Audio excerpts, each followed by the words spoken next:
नमस्कार दोस्तों, मेरा नाम आकाश कुशवाहा है और मैं आपको मैथ पढ़ाऊंगा और आपका हमारे चैनल आकाश ऑफिशियल स्टडी की स्वागत है। तो हम मैथ के पहले ही टॉपिक से नंबर सिस्टम से स्टार्ट करेंगे। तो चलिए हम लोग देखते हैं मैथ का नंबर सिस्टम शुरुआत कहाँ से। सबसे पहले आप ये जानिए कि अंक क्या होता है। बहुत से लोग आगे बढ़ लेते हैं लेकिन उसका बेसिक ही नहीं जानते, तो हम यहीं से स्टार्ट करेंगे। हम देखते हैं 0, 1, 2, 3, 4, 5, 6, 7, 8, 9। सिर्फ इतनी चीज़ों को 0 से लेकर 9 तक के अंकों को हम क्या कहते हैं? अंक कहते हैं। लोग बाबू से पूछ लो तो लोग को बता ही नहीं पाते। आप ये जानिए, इससे ही सबसे बड़ी संख्या बन सकती है, इससे ही सबसे छोटी संख्या बन सकती है।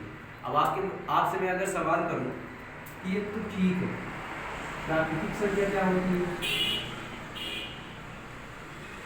एक होती है आपकी पूर्ण संख्या, एक आपकी होती है सम संख्या, एक होती है विषम संख्या। अगर आपको मैथ सीखनी है तो ये आपसे बिल्कुल आना ही चाहिए। अगर लिखी है बात प्राकृतिक संख्या की, तो ऐसी वस्तु, मतलब कि हम जब किसी वस्तु को गिनना स्टार्ट करते हैं तो कहाँ से करते हैं? एक से करते हैं। हमारी इसकी परिभाषा हम यही लिखेंगे। यदि हम जिस वस्तु को गिनना स्टार्ट करें और उसको आगे गिनते जाएं, तो पहले स्टार्ट कहाँ से करेंगे? 1 से करेंगे। फिर अगर उसकी वही वस्तु दूसरी हुई तो उसको दूसरा लिखेंगे, अगर वही तीसरा हुआ तो उसको तीसरा लिखेंगे, वही चौथा हुआ तो उसको चौथा लिखेंगे, वही पांचवा हुआ तो उसे पांचवा लिखेंगे। ऐसे ऐसे ऐसे हम लोग गिनते जाएंगे अंत तक, वो जहाँ तक होगा वहाँ तक गिनते जाएंगे। तो आप एक बात ध्यान रखिए, प्राकृतिक संख्या वो होती है, प्राकृतिक संख्या क्या होती है? जो 1 से स्टार्ट होती है। अब पूर्ण संख्या की परिभाषा आप क्या लिखोगे? यदि हम प्राकृतिक संख्या में 0 को जोड़ दें, यानी कि 0 को जोड़ दें, ठीक है ना, तो क्या कहलाएगी वो? प्राकृतिक संख्या। ये इन्फिनिटी पर, इन्फिनिटी मतलब क्या होता है? अनंत, अनंत होता है। अनंत मतलब आप जहां तक जा सकते हो। इसके बाद बात आती है सम संख्या की।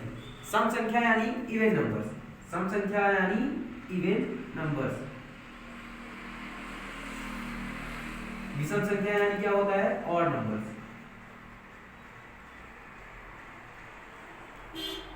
और पूर्ण संख्या यानी क्या होता है? Whole numbers. इसे आप नोट जरूर कर लीजिएगा। और प्राकृतिक संख्या यानी क्या होता है? Natural number.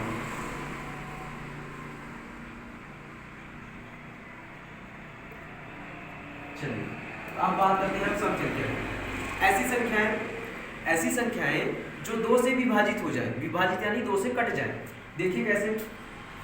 क्या 1 2 से कटेगा? बिल्कुल नहीं कटेगा। 2 से कटेगा? जी बिल्कुल कट जाएगा। 3 कटेगा 2 से? नहीं कटेगा। 4 कट जाएगा? बिल्कुल कट जाएगा। 5 कटेगा? बिल्कुल नहीं कटेगा। अब पूछो कैसे? 5 में अगर हम 2 का भाग देते हैं तो 2 दूना 4 और ये 1 शेष बच जाता है, ये नहीं कटेगा।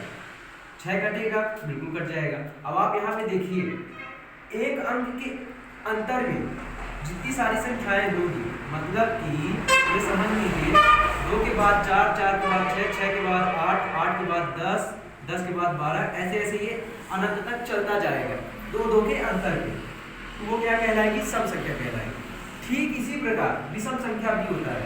यदि ये समझे रहिएगा, विषम संख्या क्या कहलाएगी? वहीं पे जो 2 से विभाजित ना हो, जो 2 से विभाजित ना हो। अभी मैंने विभाजित ना हो, अभी मैंने आपको क्या बताया कि 2 से विभाजित होने वाली क्या है? सम संख्या। तो 2 से विभाजित कौन नहीं हो रही थी? 1, इसके बाद 2 तो हो रही थी, मतलब ये नहीं होगा विषम संख्या। 3, 5, 7, 9, 11, 13 और ये हो गया आपका 15 और ऐसे ऐसे ऐसे इन्फिनिटी तक चलता जाएगा। मैंने आपको सबसे पहले क्या बताया कि अंक क्या होता है, फिर उसके बाद मैंने आपको क्या बताया कि प्राकृतिक संख्याएं क्या होती है, फिर मैंने बताया क्या होता है पूर्ण संख्या क्या होती है, सम संख्या क्या होती है, विषम संख्या क्या होती है। इसके बाद जो मैं बताने वाला हूँ वो बहुत ही खास है, इसको आप बिल्कुल ध्यान रखिएगा। तो इतना अगर आपने नोट कर लिया हो तो आगे देखिए।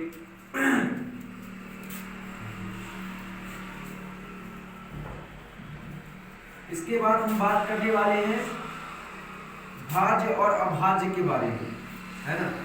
और उसके भी पहले थोड़ी सी हम ये बात कर लेते हैं। मैंने अंक लिखा था, मैंने क्या लिखा था, अंक लिखा था, जिसमें से मैंने लिखा था 0 1 2 3 4 5 6 7 8 9, ये अंक लिखे थे। बहुत सारे बच्चों को यही प्रॉब्लम होता है कि मैंने अगर पूछ लिया कि सबसे छोटी संख्या, एक अंक की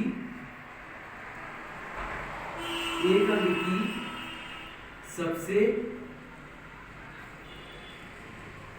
बड़ी संख्या, एक अंक की सबसे छोटी संख्या। ये तो आप जानते हो कि एक अंक की सबसे बड़ी संख्या 9 हो जाएगी, एक अंक की सबसे छोटी संख्या 1 हो जाएगी। लेकिन वहीं आपसे ऐसे दे देता है क्वेश्चन पे क्या देखा, जो मैंने अभी पहले पढ़ाया है उसको देखिए क्या लिखता है वो, एक अंक की सबसे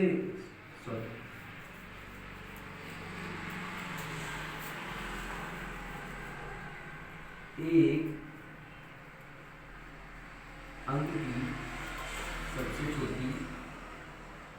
सबसे छोटी पूर्ण संख्या, वहीं पे एक अंक की सबसे छोटी प्राकृतिक संख्या। अब आप हमें ये बताइए, जो बच्चे ये ना पढ़े होंगे पूर्ण संख्या और प्राकृतिक संख्या, क्या इसका जवाब दे पाएंगे? क्यों नहीं दे पाएंगे? क्योंकि उनको ये लगेगा कि ये अलग है, ये अलग है। बल्कि हमने आपको अभी बताया 5 मिनट पहले कि ये 1 2 3 से अनंत तक होता है और ये 0 1 2 3 से अनंत तक होता है। तो आप ही बता दीजिए कि एक अंक की सबसे छोटी पूर्ण संख्या क्या होगी? 1 होगी भैया, होगी कि नहीं होगी? एक अंक की सबसे छोटी प्राकृतिक संख्या क्या होगी? ये भी 1 होगी। लेकिन एग्जाम में जब आप पेपर देते हो तो ये सवाल क्यों दे देता है? यही दे देगा आपको फंसाने के लिए भैया कि एक अंक की सबसे छोटी संख्या क्या है, पूर्ण संख्या क्या है, 1 है। और वहीं पे अगर प्राकृतिक संख्या दे दिया तब क्या करोगे आप? सवाल ऐसा देगा, बोलेगा कि एक अंक की सबसे छोटी संख्या, छोटी पूर्ण संख्या तथा एक अंक की सबसे छोटी प्राकृतिक संख्या का अंतर क्या होगा। और वहीं पे आपको 4 ऑप्शन दे देगा। ऑप्शन ए 1 देगा, ऑप्शन 2 2 देगा, ऑप्शन 3 4 देगा, ऑप्शन चौथा जो देगा 0 देगा। और आप लोग क्या करके आ जाओगे भैया, जो लोग आप जिसको नहीं पता होगा, कोई 2 मार देगा, कोई 3 मार देगा, कोई 1 मार देगा, लेकिन जो होशियार बच्चा होगा वो 1 मारेगा। समझ में आया? तो चलिए आगे देखिए, इसको आप नोट करते जाइएगा क्योंकि ये बहुत बेसिक चीजें हैं, लोगों को पता नहीं होता है ना। और यही भी मैं आपसे अगर पूछूं, एक अंक की सबसे बड़ी पूर्ण संख्या, तब क्या करोगे आप? और यही पे अगर मैं लिख देता प्राकृतिक संख्या, तब क्या करते भैया? चलिए देखिए, एक अंक की अगर आप सबसे बड़ी पूर्ण संख्या करते तो क्या हो जाता? 9 होता। अगर प्राकृतिक संख्या करते तब भी 9 होता, ठीक है ना। और वहीं पे मैं लिख दूं 2 अंकों की सबसे बड़ी पूर्ण संख्या या प्राकृतिक संख्या, पूर्ण संख्या या प्राकृतिक संख्या। ये कितना हो जाएगा भैया? ये हो जाएगा 2 अंकों सबसे बड़ी की बात हो रही है, ये हो जाएगा 99। समझ में आया क्या?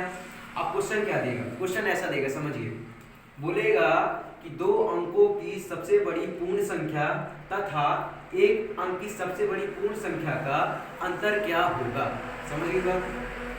दो अंकों की सबसे बड़ी संख्या यानी दो अंकों की सबसे बड़ी पूर्ण संख्या या प्राकृतिक संख्या तथा एक अंक की सबसे बड़ी पूर्ण संख्या या प्राकृतिक संख्या का अंतर क्या होगा।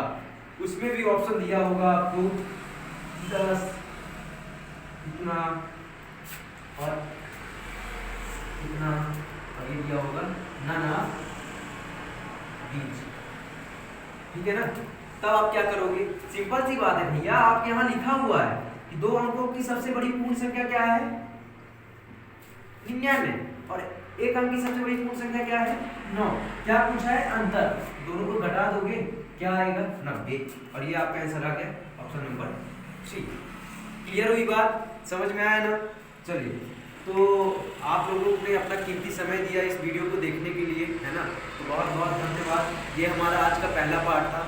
नेक्स्ट पार्ट के लिए, तब तक के लिए जय हिंद।